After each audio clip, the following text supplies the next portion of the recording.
fine. So my name's Mahesh. I'm 36 years old and I am an ex-cancer patient. I was diagnosed with Ewing Sarcoma on my collarbone when I was 21.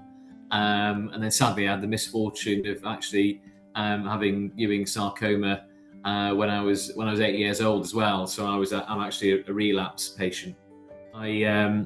I developed a tumour on my left thigh, on my left femur, and it had grown quite significantly and really quickly over a short space of a couple of months.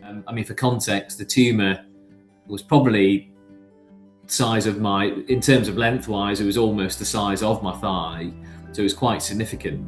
And so the surgery itself was quite significant in that it was basically the removal of that tumour, and then with it, most of my left thigh muscle in order to make sure they got all the tumour. The initial surgery was done almost as an unknown. Unfortunately, it meant that when they did that first surgery, people weren't necessarily that concerned about the margins and those sort of things. It was very much, we've got a tumour here, we've got a cyst here, we just need to take it out, and then we test it. But then because of the time that had passed, and then when I got diagnosed, it was entirely made sense from a medical perspective that they had to reopen my leg again. I remember the surgeon, he told my mum that, essentially they had to open my leg again to scrape the bone and go all the way down to the bone to make sure that they had everything, and then cut out a bit more muscle. Second surgery, I do remember it was quite difficult because obviously I was already under chemotherapy, so I was quite weak at the time. And sort of, I basically now lost most of my left thigh, so there was no muscle on it.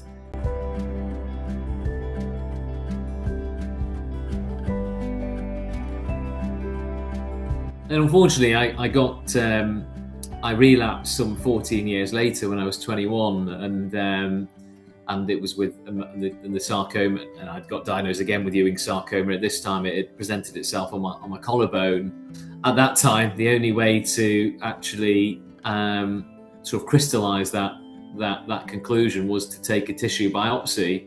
And because of where the tumour was, they couldn't do it under a local anaesthetic, for example. It had to be general anaesthetic because it was right next to my head and neck and all my arteries and all the sort of main vessels. And, I remember I was patched up here, so I couldn't really move my arm. At that point in time, they also had to put the radioactive dye in me to make sure that it hadn't gone anywhere else. So I was having a full body scan as well. All these things just happened so quickly. They're so invasive. And then even, for a couple of days, I couldn't move my arm. And then for a good week or so thereafter, it sort of, I couldn't even put a seatbelt on because it was always sort of the scar tissue hadn't really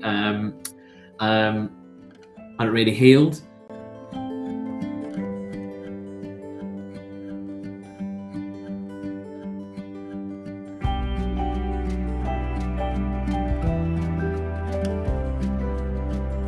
Think about this sort of development and to be able to take a liquid biopsy, the idea that somebody might have been able to save that of me having that additional surgery, because there would have been a less invasive tool there that would have informed you of what the situation was.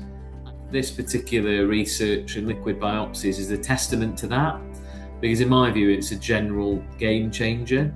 And will make a difference and can change lives. And I can say that through my own lived experience. Research is the only way that will allow real progress to be made in this area, and particularly in childhood cancer, where we still continue to perhaps use tools that are probably better served for adults on children. The lifelong consequences of those treatments are felt severely by many children and many young adults now. And for some children and for some young adults, and like myself, we've gained a life, but at the same time we've lost quite a lot.